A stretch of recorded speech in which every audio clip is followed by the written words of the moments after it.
പാഠം 102. ഒരു അറ്റകൈ പ്രയോഗം. പക്ഷെ എന്തെങ്കിലും ചെയ്തല്ലേ പറ്റൂത്തമാ. ഇന്നലത്തെ സംഭവം കൂടിയായപ്പോ ആ ഭാമ എന്നെ കുടിച്ച വെള്ളത്തിൽ വിശ്വസിക്കായിട്ടുണ്ട്. അത് തന്നെയാണ് ഞാനും പറഞ്ഞത്. ഇനിയിപ്പൊ സാറ് ശരിക്കും നിരാഹാരം കിടന്നു തന്നെ ഇരിക്കട്ടെ. അപ്പോഴും വക്കീല് മൈൻഡ് ചെയ്യൂല. സാർ അവിടെ പട്ടിണി കിടന്ന് പേപ്പട്ടി ചാവുന്നത് പോലെ ചാവും. വേറെ ഒരു വഴിയും ഇല്ല. ഞാൻ പോകുന്നേ. മറ്റെന്തെങ്കിലും വഴി സാറേ, വേറൊരു വഴിയുണ്ട്. പക്ഷെ അത് ഇതുപോലെയല്ല, ഇത്തിരി കടന്നു കഴിഞ്ഞ. ഇതുപോലെ അഭിനയിച്ചാ പോരാ, ഇത്തിരി അഭിനയിക്കേണ്ടി വരും. അതെന്ത് വഴി? സാറ് കളം മാറ്റി ചവിട്ടണം. സാറ് ചാരുലതയുടെ കൂടെ കൂടണം. അവളുടെ കൂടെ എന്റെ പട്ടി കൂടും. അഹങ്കാരി. സാറേ ശരിക്കും കൂടണ്ട, ഇത് ചെറിയൊരു അഭിനയം. മനസ്സിലായില്ല?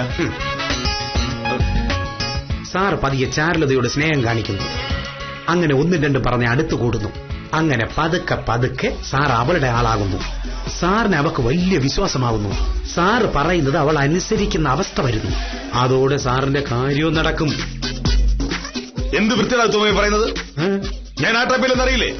അയ്യോ, ഞാൻ അതല്ല പറഞ്ഞത്. സാറ് ചാരുലതയും വലിയ കമ്പനി ആകുന്നതോടുകൂടി വക്കീലിന് ചെറിയൊരു ഇഷ്ടക്കുറവുണ്ടാവും. പിന്നെ പിന്നെ നിങ്ങൾ തമ്മിലുള്ള ബന്ധം അതിന് വിടുന്നില്ലേ എന്ന് വക്കീലൊരു സംശയം ഉണ്ടാവും. ആ സംശയം ആളിക്കത്തുന്നതിനുള്ള നമ്പരല്ല സാറിന്റെ ഭാഗത്തുനിന്ന് ഉണ്ടാവണം. അതൊന്നും നടക്കൂല. ഭാമയ്ക്ക് ചാരുലത ഭയങ്കര വിശ്വാസം. അവളെ പറ്റി ഒരു സംശയം ഉണ്ടാവില്ല. ഉത്തമന് ഭാമയെ അറിയാഞ്ഞിട്ടാ. അയ്യോ, വക്കീല് വലിയൊരു വക്കീലായിരിക്കും, മുടിഞ്ഞ ബുദ്ധിയുമായിരിക്കും. പക്ഷേ അടിസ്ഥാനപരമായി ഈ വക്കീൽ ഒരു പെണ്ണല്ലേ സാറേ? സ്വന്തം ഭർത്താവ് ഒരു പെണ്ണിനോട്, അവൾ യാതോ ആയിക്കോട്ടെ, ഒരല്പ സ്വാതന്ത്ര്യം കൂടുതൽ എടുക്കുന്നത് കണ്ടാൽ ഏത് ഭാര്യയായിരുന്നാലും സംശയിക്കും. ഉറപ്പാണ്. സാറിനെന്താ നോക്ക്, ഭാര്യമാരുടെ സൈക്കോളജി അറിഞ്ഞുകൂടാത്തോണ്ടാണ്. കല്യാണം കഴിക്കാത്ത ഉത്തമന് ഇതൊക്കെ എങ്ങനെ അറിയാം? സാറേ, ഇതൊക്കെ അറിയുന്നതിന് വേണ്ടി കല്യാണം കഴിക്കേണ്ട കാര്യമുണ്ടോ? എല്ലാ കാര്യങ്ങളും നമ്മൾ അനുഭവത്തിൽ നിന്നാണോ പഠിക്കുന്നത്? ഉദാഹരണത്തിന് പൊട്ടാസ്യം സൈനൈഡ് കഴിച്ചു കഴിഞ്ഞാൽ തട്ടിപ്പോകുന്ന സാറിന് അറിയാലോ? അറിയാം. അത് കഴിച്ചു നോക്കിയിട്ടാണോ സാർ ഇത് മനസ്സിലാക്കിയത്? അല്ലല്ലോ. സാറേ, എങ്ങനെയെങ്കിലും ആ ചാരുലതയെ പാട്ടിലാക്കാൻ നോക്ക്. 2 ദിവസം കൊണ്ട് വക്കീലിന്റെ മനസ്സിൽ സംശയം ഉണ്ടായിരിക്കും. ഇല്ലെങ്കിൽ ഈ ഉത്തമൻ വക്കീലിന്റെ മനസ്സിൽ സംശയം ഉണ്ടാക്കിയിരിക്കും. പോരെ? നടക്കൂ. വീണ്ടും താണ്ട. നടക്കുക മാത്രമല്ല, ഓടുകയും ചെയ്യും. നമ്മുടെ പരിപാടി ജയിച്ചാൽ വക്കീൽ നിമിഷ നേരം കൊണ്ട് ചാരുലതയെ ഇവിടെ നിന്ന് നാട് കടത്തിയിരിക്കും. ഞാനല്ലേ പറയുന്നത്? ഒന്ന് ശ്രമിച്ചു നോക്കാല്ലേ? ധൈര്യമായിട്ട് ശ്രമിച്ചു നോക്കിക്കോ. ഇത് ഉറപ്പായിട്ട് നടന്നിരിക്കും. പിന്നെ സാറിന്റെ അഭിനയത്തിന്റെ കാര്യം അതൊന്ന് ശ്രദ്ധിച്ചോണം. ഇല്ല ഉത്തമ, ഇത്തവണ എനിക്ക് തെറ്റുപറ്റില്ല. നാളെ രാവിലെ മോഹനകൃഷ്ണൻ പുതിയ പരിപാടി തുടങ്ങിയിരിക്കും. ചാരുലത് വളഞ്ഞിരിക്കും. ഭാമ വഴക്കുണ്ടാക്കിയിരിക്കും.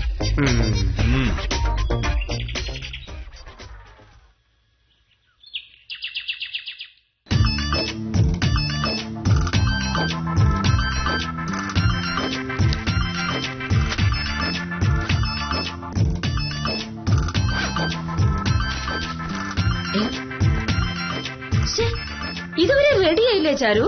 സമയം 9 മണിയായി. ഞാൻ റെഡിയായി ചേച്ചി. വേഗം ഇറങ്ങാൻ നോക്ക്. ട്യൂഷൻ സെന്റർ സമയത്ത് ചെന്നില്ലെങ്കിൽ പിന്നെ ട്യൂഷൻ കൊണ്ട് എന്താ പ്രയോജനം? എടുത്തല്ല കൂടുന്നോളെ. ഇത്തവണത്തെ അഭിനയം കൂടി പൊളിഞ്ഞ എന്റെ കഥ കഴിയും. ചാരുമോള് കോളേജിൽ പോരടിയായില്ലേ? ഞാൻ ഇറങ്ങാ. ചാരുമോള് ഒറ്റയ്ക്ക് പോകണ്ട, ഞാൻ കൂടി വരാം. മോഹനേട്ടാ, എന്തിന്? അമ്മേ, കാലം വല്ലാത്ത കാലമാണ്. ചാരുവിന്റെ പ്രായത്തിലുള്ള പെൺകുട്ടികൾ ഒറ്റയ്ക്ക് പോകുന്നത് നമ്മുടെ നാട്ടിൽ റിസ്ക് ആണ്. എന്ത് റിസ്ക്? നമ്മുടെ നാട്ടിലെ ഈ പ്രായത്തിലുള്ള കുട്ടികളൊക്കെ ഒറ്റയ്ക്കല്ലേ പോകുന്നത്? എല്ലാ കുട്ടികളെയും പോലെ അല്ല ചാരുമോള്.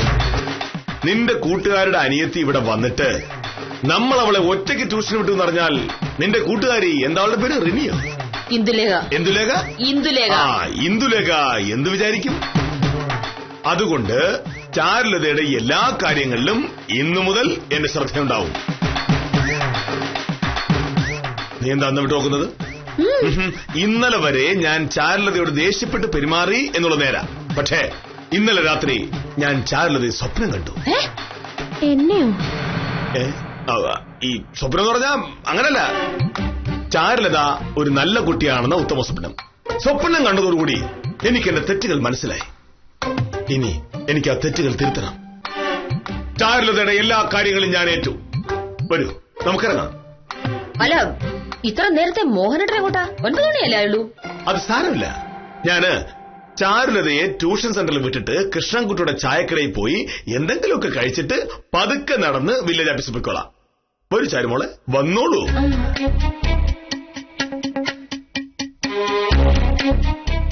ഇതെന്തു പറ്റി വില്ലേജ് ഓഫീസർക്ക് പെട്ടെന്ന് ചാരുലതയോട് ഇല്ലാത്ത സ്നേഹം? ഈ മോഹനേട്ടനൊരു കാര്യം. നല്ല ചൂടുണ്ട്. നടന്നോളൂ.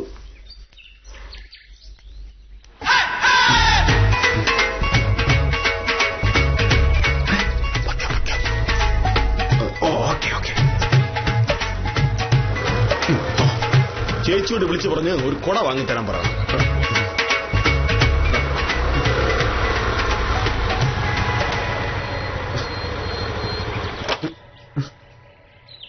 വക്കീലേ,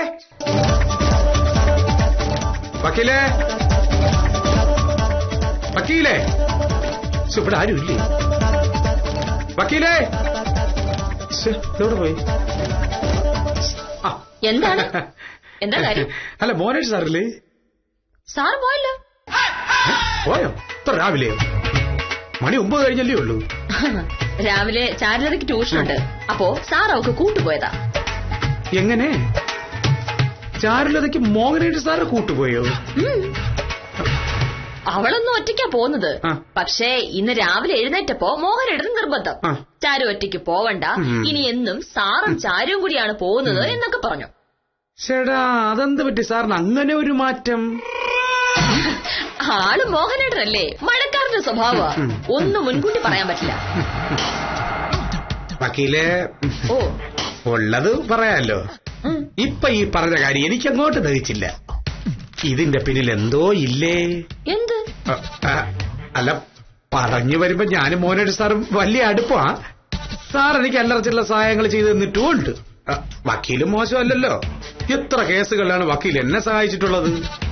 അതുകൊണ്ട് സത്യം പറയാലോ, നിങ്ങൾക്ക് രണ്ടുപേർക്ക് എന്തെങ്കിലും ദോഷം വരുന്ന കാര്യങ്ങൾ വരുമ്പോ എനിക്ക് സഹിക്കാൻ പറ്റൂല. സത്യം അതാ.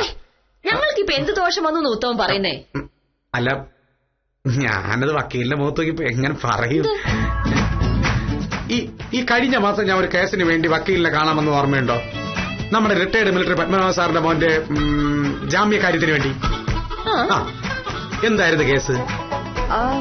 അതെന്തോ പ്രേമോ മറ്റോ ആയിരുന്നില്ലേ? ഞാൻ ആ കേസ് ആയിട്ടില്ലല്ലോ. ഇല്ല.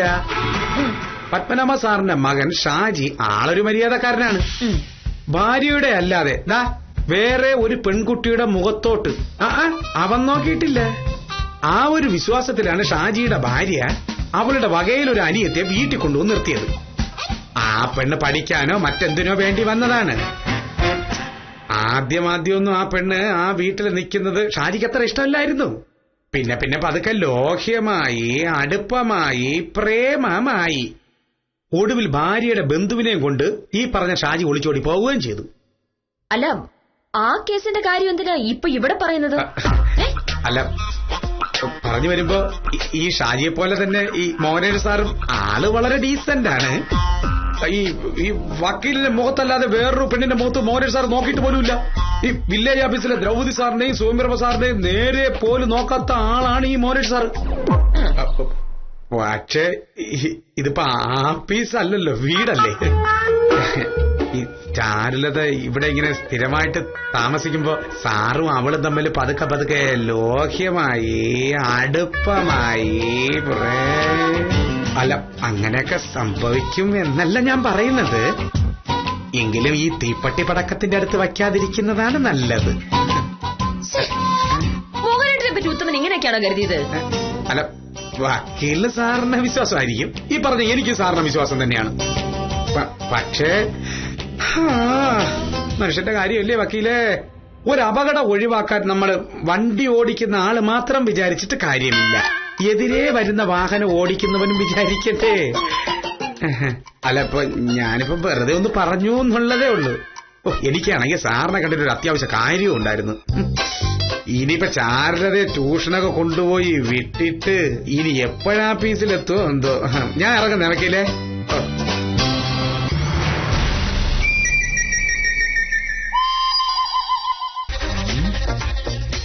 അവൾ വിശ്വസിച്ചു എന്ന് ഉറപ്പാണോ ഉത്തമ?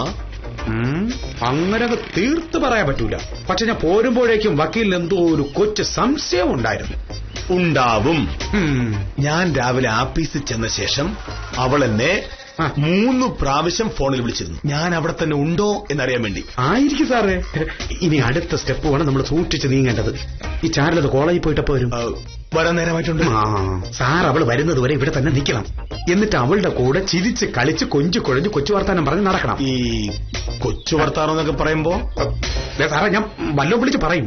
പ്രായം ഇത്രയായിട്ട് ഒരു പെൺകൊച്ചിനോട് കൊഞ്ചു കുഴഞ്ഞ് ശൃംഗാരത്തിൽ വർത്താനം പറയാൻ അറിഞ്ഞൂടാന്ന് വെച്ചാ കാര്യം പറയുമ്പോ വലിയ വില്ലേജ് ഓഫീസർ. പക്ഷെ ഒന്ന് പഞ്ചാര അടിക്കാൻ പോലും അറിഞ്ഞൂടാ. ഉത്തമ, വില്ലേജ് ഓഫീസിൽ പഞ്ചാര അടിയല്ല ജോലി. അയ്യോ എന്റെ സാറേ, അല്ല സമ്മതിച്ച് ഞാൻ. സാറേ വേണ്ട, ഞാൻ പറയിട്ട്. സാർ അവളെയും കൊണ്ട് വീട്ടിലേക്ക് കയറി ചെല്ലുന്ന കാഴ്ച വക്കീല് കാണുമ്പോ വക്കീല് വയലന്റ് ആവണം, വെട്ടുകത്തിയെടുക്കണം. ചാരുലതയെ ആ മിനിറ്റിൽ വീട്ടിൽ നിന്ന് ഇറക്കണം. അങ്ങനെ വയലന്റ് ആവോ? ആവണം. അത്തരത്തിലുള്ള പെർഫോമൻസ് വേണം സാറിന്റെ ഭാഗത്തു നിന്ന് ഉണ്ടാവേണ്ടത്. ഇനിയുള്ള സംഭവങ്ങളല്ല സാറിന്റെ ഭാഗത്താണ് ഇരിക്കുന്നത്. അവള് ആ പാഷാണത് കൃമി വരുന്നുണ്ട്. കറക്റ്റ് സമയത്ത് ഇന്നെത്തി. ഇനി പരിപാടി തുടങ്ങിക്കോ. ഞാൻ പറഞ്ഞ ഓർമ്മ ഉണ്ടല്ലോ, പഞ്ചാര വർത്താനം കൊഞ്ചു കുഴയിൽ എല്ലാം നോക്കിക്കൊള്ളാം. പഞ്ചാര വാങ്ങാൻ വേണ്ടി വന്നത്. അതെ അതെ.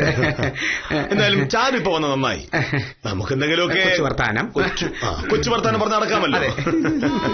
രോഗി ഇച്ഛിച്ചതും വൈദ്യം കൽപ്പിച്ചതും പാലല്ലേ? ഏത് രോഗി? അല്ല, ഇങ്ങനെയൊക്കെ അല്ലേ രോഗം ഉണ്ടാവുന്നല്ലേ സാറേ? മോഹനേട്ടാ, എനിക്കൊരു ചോക്ലേറ്റ് വാങ്ങി തരുമോ? ചോക്ലേറ്റോ? ചാരുലതേ, നിനക്കൊരു കാര്യം അറിയുമോ? അധികം ചോക്ലേറ്റ് കഴിക്കുന്നത് ആരോഗ്യത്തിന് നല്ലതല്ല. ലോകാരോഗ്യ സംഘടന പറഞ്ഞിരിക്കുന്നത് ചോക്ലേറ്റ് ഒന്നാം തരം ഒരു അവസാനം തരുമ്പോ ഇങ്ങനെ വെറുതെ കൊണ്ടുവന്ന് കളയരുതെന്ന് ലോകാരോഗ്യ സംഘടന തേങ്ങാക്കൊല വേണം പറഞ്ഞോട്ട്. അവക്ക് ചോക്ലേറ്റ് വാങ്ങാനുള്ള കാശ് കൊടു.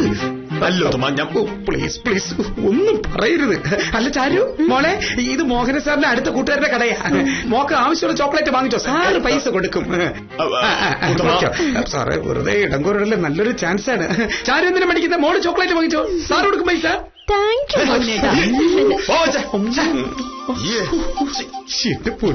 കവളിൽ നുള്ളി. ഒന്നാം തരം അവസരമാണ് കിട്ടിയിരിക്കുന്നത്. അവളിപ്പോ ചോക്ലേറ്റ് വാങ്ങും. വീട്ടിൽ ചെന്നതിന് ശേഷം ഈ ചോക്ലേറ്റിന്റെ കാര്യം വക്കീലിനോട് പറയും. അതോടെ വക്കീലിന് സംശയം ഇരട്ടിക്കും. കല്യാണം കഴിഞ്ഞതിന് ശേഷം 3 വർഷമായിട്ടും സാർ വക്കീലിന് ഒരു നാരങ്ങ മുട്ടായെങ്കിലും വാങ്ങിച്ചു കൊടുത്തിട്ടുണ്ടോ? എന്തിന്? അതിനാവശ്യമില്ല. അങ്ങനെയുള്ള സാറ് ഇവക്ക് ചോക്ലേറ്റ് വാങ്ങിച്ചു കൊടുത്തു എന്നറിഞ്ഞാൽ വക്കീൽ വെട്ടുകത്തി എടുത്തില്ലെങ്കിലേ അത്ഭുതമുള്ളൂ. അല്ല, ചോക്ലേറ്റ് വാങ്ങിയാലും ചാരു പറഞ്ഞില്ലെങ്കിലോ? പറയാതിരിക്കുവോ ഇവളുടെ മനസ്സിൽ കള്ളമില്ലല്ലോ. അവള് വക്കീലിനെ കണ്ട പാടെ പറയും, ബാമേച്ചി ഈ മോഹനേട്ടൻ എനിക്ക് വരുന്ന വഴിയിൽ ചോക്ലേറ്റ് വാങ്ങിച്ച് തന്നോട്ടാ എന്ന് പറയുന്നു. 50 രൂപയായിട്ടുണ്ട്. അത് കുഴപ്പമൊന്നുമില്ല. 50,000 രൂപയൊന്നും അല്ലല്ലോ, 50 രൂപയല്ലേ പോയത്. ഇങ്ങോട്ട് വെച്ചാൽ ഒരു നല്ല കാര്യത്തിന് 50 രൂപ മുടക്കുന്നുണ്ട്, ഒരു കുഴപ്പമില്ല. അപ്പൊ ശരി, നടക്കട്ടെ, നമുക്ക് നാളെ കാണാം. ഉത്തമൻ ചേട്ടന് ചോക്ലേറ്റ് വേണ്ടേ? എനിക്ക് വേണ്ട, എല്ലാം മോനെ തന്നെ തിന്നോളൂ. അല്ലെങ്കിൽ ഇതിന്റെ ഒടുക്കത്തെ തീറ്റയല്ലേ. നമുക്ക് പോവാം മോഹനേട്ടാ. കൊഞ്ചുക്കുഴയിൽ പഞ്ചാര ഓർമ്മിച്ചോളാം. സോറി, കുഴപ്പമില്ല, പോകാം. ഈശ്വര, അങ്ങനെ അവിടെ വരെയായി. പക്ഷെ അത് പോരല്ലോ. ഒന്നും കൂടെ ഒരു ഡോസ് കൊടുത്താലേ ശരിയാവൂ.